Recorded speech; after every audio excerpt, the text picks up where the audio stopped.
So we're looking here at a high school sophomore's mechanics. So we're going to go ahead and have the clip back and side view posted below. So kind of take a look at that there.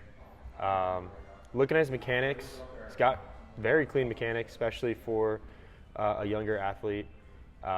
Moves well down the mound. Definitely you can tell he's pretty athletic. One of the main things that I notice here is his inability to stay stacked and kind of fall down the mound a little bit. So I think that would probably be his biggest focus. A lot of times these athletic throwers that drift well down the mound, they have a hard time staying back and staying stacked. So for him, I think that's going to be his big thing, is keeping that drift. And so I'm not trying to eliminate the drift, but finding a way to stay athletic with the drift, but then also allow himself to keep his weight a little bit further back. Yeah, I mean, first thing that stands out real quick there is he's really whippy down the mound. So he's getting down there. He kind of has a nice arm whip coming through. But yeah, he does seem to like push that upper body through a little bit, or he just kind of come there and he just like collapses at the end rather than staying back. The big thing I want to see him change there if we can is staying back on that back leg and not getting extended. We see him get to that early extension off that back leg, where if we can get him to stay back there, he's going to be able to create a little bit more rotational drive down the mound, and we might not see him just kind of get pushy there at the end with his upper half. The second thing I noticed is he tends to pull that glove side a little bit early.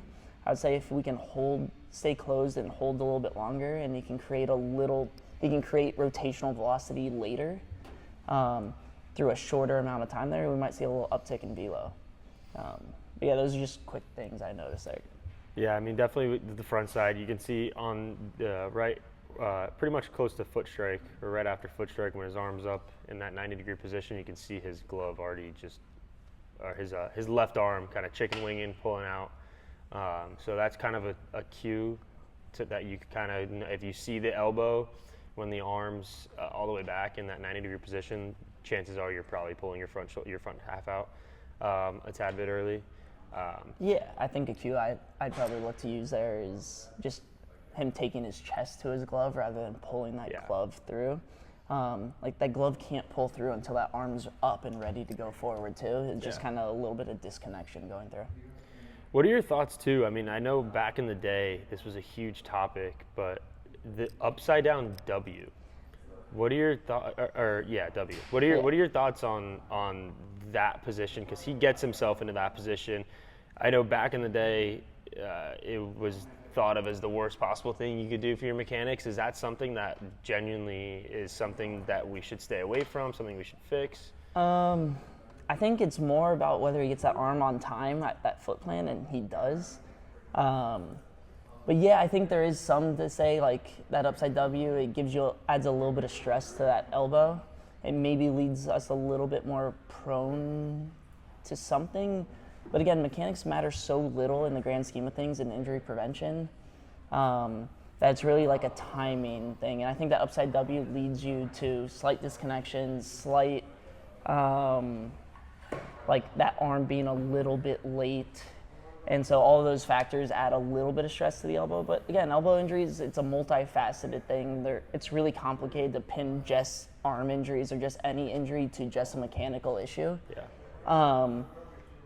And which is the hard part, is like they're so complex that we can't say like just because you throw with an inverted W or that upside down W that you're going to get hurt. It might just add a little bit of extra stress there, but as long as he's strong enough to tolerate that and he throws good and gets the good positions, is it something we need to for sure change? Probably not. Now, if he's in rehab and he has this chronic elbow injuries and chronic shoulder injuries and chronic everything, like, yeah, maybe that's something mechanically we look to change with him. Yeah. But again, it's not a death sentence having this upside down W. Yeah, I think the only thing that I see with that is he drives his throwing elbow very high. And I think then he kind of has to drag it through. He gets up to a position, like where you're saying, there's disconnect. Yeah. And then that kind of leads towards a little bit of that pushiness into that throw.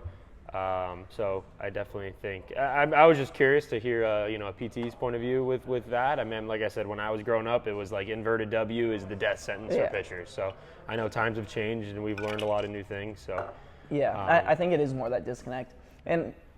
And again, it's like we want to see those hands move kind of opposite of each other and kind of match each other's playing, and we don't want to see one pulling early while one's still trying to climb up. Yeah. And that inverted W, they tend to not move opposite because they're both kind of climbing at the same time. Yeah, exactly. And so it might be it might be something more that we can change efficiently for him, that he's going to actually see a performance boost if we kind of create a little bit better glove side separation with him. But again, it's not to say like he's for sure going to get elbow pain. He's for sure not going to be able to make it because of this inverted W.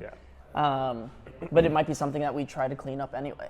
For sure. Kind of depends on his goals. I mean, he's a high school sophomore here. Like regardless of mechanic, he's got to be in the weight room and he's got to be gaining weight. Like he throws relatively hard. Like I'm pretty sure he's up into like the upper 70s, but he probably weighs 130 pounds here. Like is that that's probably less sustainable than the inverted W. Like we want to add strength, we want to add weight, and both of those things are probably bigger factors for him staying healthy long term than that inverted W. 100%.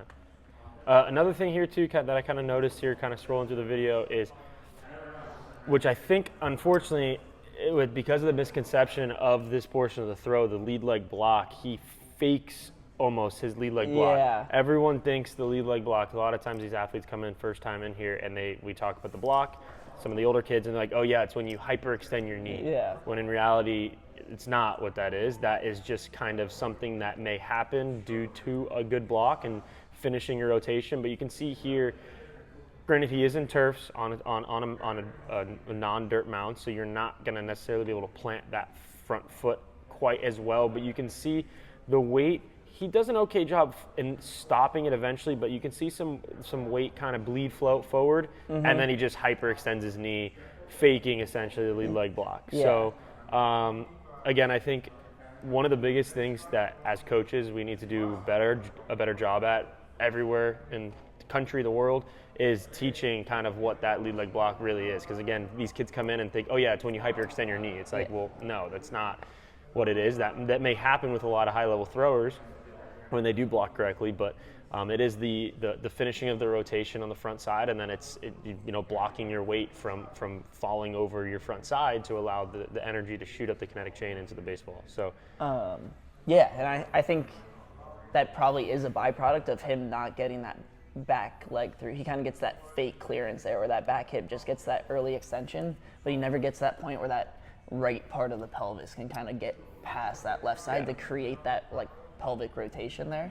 And so he's forced to like just kind of like rip that knee extension through, which there is a component of that for sure, but it's a byproduct of that rotation that happens at the pelvis, and that's the most important thing. And what Brent's trying to talk about here from that performance perspective is that pelvis has to get through and has to create that full rotation prior to that knee extending to create a true lead leg block and what we want to see. It'll probably make him more consistent on the mound, regardless of velocity. Like it's going to be a lot easier to command his pitches if he's getting to a consistent rotational point. Yep. We're looking here to program this athlete out. Definitely, focusing on, first of all, weight gain, getting in the weight room. So that's separate, but not really separate. They all work together, right? So training. It's the easiest way we're going to look like good pitching coaches is if he adds 20 pounds, we're going to look like a genius. Yep. Yeah. So get in the weight room, eat a lot of food, clean food. Don't go to McDonald's every day, but eat clean food. And then I think for him is learning how to stay stacked, to kind of load that backside a little better and rotate from that stacked position rather than, falling down the mound and drifting into that. And then I think with that initial move getting cleaned up, I think his rotation, finishing the rotation will be easier for him because he's not, chasing to catch up with that rotation as he's falling down the mound. And then again, like you could say, oh, he needs to work in the block phase too, but it's like, again, if he is able to stack better and rotate better with that initial descent down the mound, the block phase will be kind of, maybe not fully cleaned up, but will be easier to comprehend and figure out how that's supposed to feel. But overall, like I said, for a younger athlete, got a ton of potential. And yeah, so that's kind of where I'm at with kind of where I would want to work on him with. But I think if I'm going to prescribe one drill or recommend something, I'm probably going to say, hey, here's a janitor drill. Let's focus on staying back on that back leg, creating rotation off of that back side.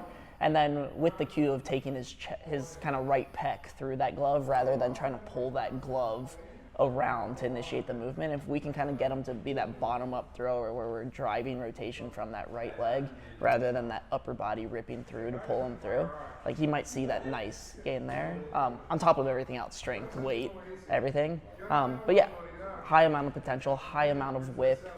And those are the easy ones and the fun ones to coach. Like if we can clean up some things and add more potential whip to them, like he's going to see that he's going to see those numbers go up, or those velocity numbers go up, and should have a good chance to go pitch in college. For sure.